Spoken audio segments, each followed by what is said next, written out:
Bonjour à tous et bienvenue sur tablettactile.net. Alors aujourd'hui, il ne sera pas question d'un tutoriel, mais plutôt d'une découverte, la découverte ensemble d'iOS 9, donc l'iOS qui a été présenté par Apple en début de semaine, qui est donc disponible dans une version bêta, donc dans une première version bêta, et qui sera disponible pour tout le monde à partir du mois de septembre, logiquement, en même temps qu'arriveront les futurs iPhones.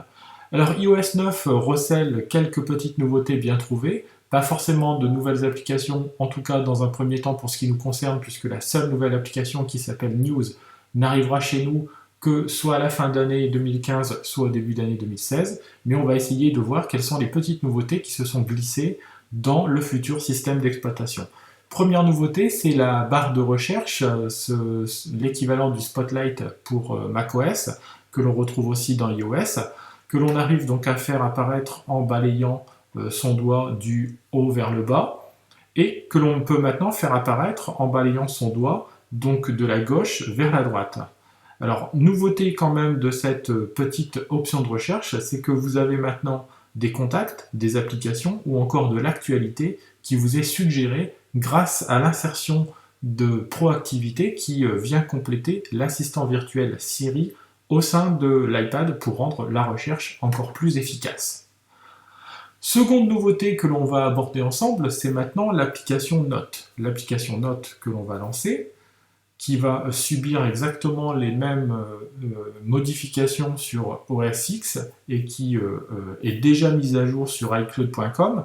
Et bien depuis l'application Notes, si vous regardez la barre de suggestions qu'il y a juste au-dessus du clavier, vous allez voir apparaître des nouveaux outils. Et ces outils vont permettre à l'application Notes d'accueillir de la photo.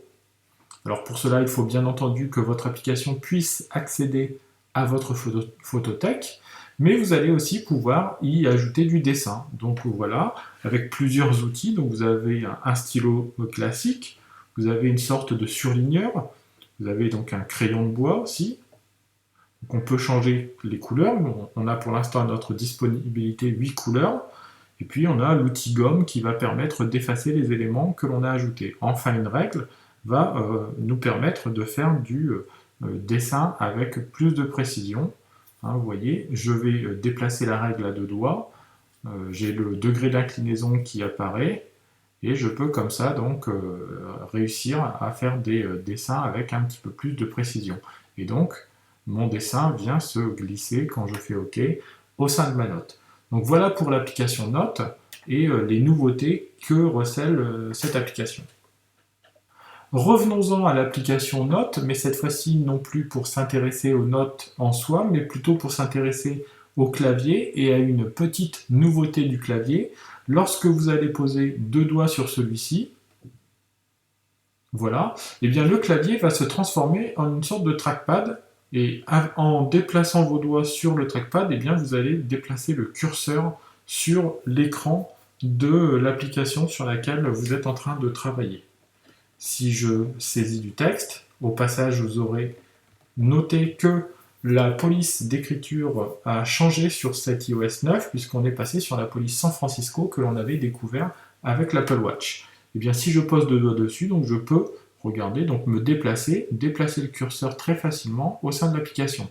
Alors, la fonctionnalité est encore pour le moment un peu incomplète, puisqu'on est encore dans une version bêta, mais elle est relativement intéressante, donc de pouvoir d'un seul coup remplacer le clavier par un trackpad. Alors l'application Plan n'est pas en reste non plus, puisque comme vous avez peut-être pu le découvrir, l'application Plan a maintenant au sein même du programme le guide des transports. Et par exemple ici, si on prend la ville de New York, eh bien on peut voir apparaître donc assez facilement les lignes de transport avec pour chaque station, on va faire le petit test ensemble, donc la possibilité de savoir quand donc vont passer les prochains métros. Hein. Par exemple, si je prends une station de la ville de New York, je m'aperçois que pour aller vers Downtown, on a 1 minute d'attente et Uptown, 2 minutes d'attente.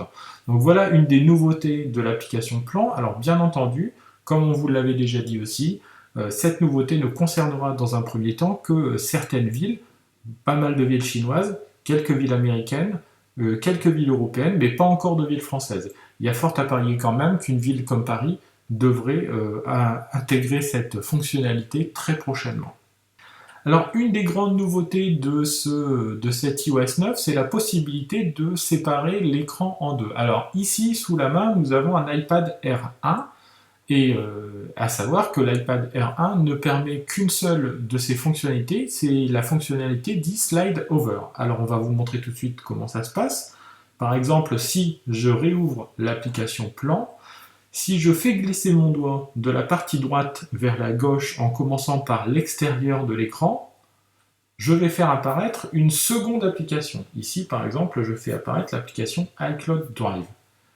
Maintenant, si je fais glisser mon doigt du haut de l'écran vers le bas, là où est placée la deuxième fenêtre, donc sur la partie droite, eh bien, je vais pouvoir sélectionner la seconde application que je vais lancer dans cette fonctionnalité dite Slide Over. Alors la fonctionnalité Slide Over a ceci d'intéressant qu'elle va permettre d'ouvrir deux applications en même temps.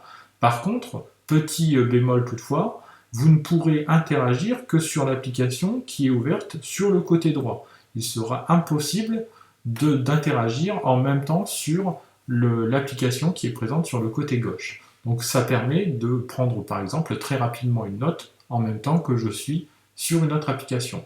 Il existera bien sûr sur iPad R2 une autre fonctionnalité qui s'appelle Split View, là, qui permettra de mettre deux fenêtres côte à côte et de pouvoir travailler sur les deux fenêtres. Pourquoi c'est impossible sur l'iPad R1 et possible sur l'iPad R2? C'est tout simplement parce que le processeur et la RAM n'est pas la même sur l'iPad R2 que sur l'iPad R1. Autre fonctionnalité intéressante, c'est ce qu'on appelle le Picture-in-Picture, c'est-à-dire que vous allez pouvoir lire une vidéo en même temps, par exemple, que vous écrivez un texte sur une autre application. Et là encore, seul l'iPad R2 sera capable d'afficher cette fonctionnalité. Terminons avec l'application musique qui a été elle aussi repensée, donc repensée pour accueillir entre autres Apple Music. Donc Apple Music, on vous en avait parlé cette semaine aussi, c'est le futur service de streaming d'Apple qui sera lancé en toute logique à la fin du mois de juin, le 30 juin pour être plus précis. Et donc cette application musique a été redessinée. Alors pour le moment sur la barre du bas, vous voyez apparaître ma musique d'un côté et liste de lecture de l'autre. Elle est relativement dépouillée. Et bien sachez qu'à partir de la fin du mois, cette barre qui est tout en bas sera très largement comblée par tous les services liés à Apple Music, à savoir la fonctionnalité Connect, le réseau social, les radios, mais aussi donc la musique à proprement parler en streaming. Donc c'est là encore une partie qui a été une application qui est en train d'être totalement redessinée pour pouvoir accueillir très prochainement donc, le service de streaming musical de chez Apple, donc Apple Music.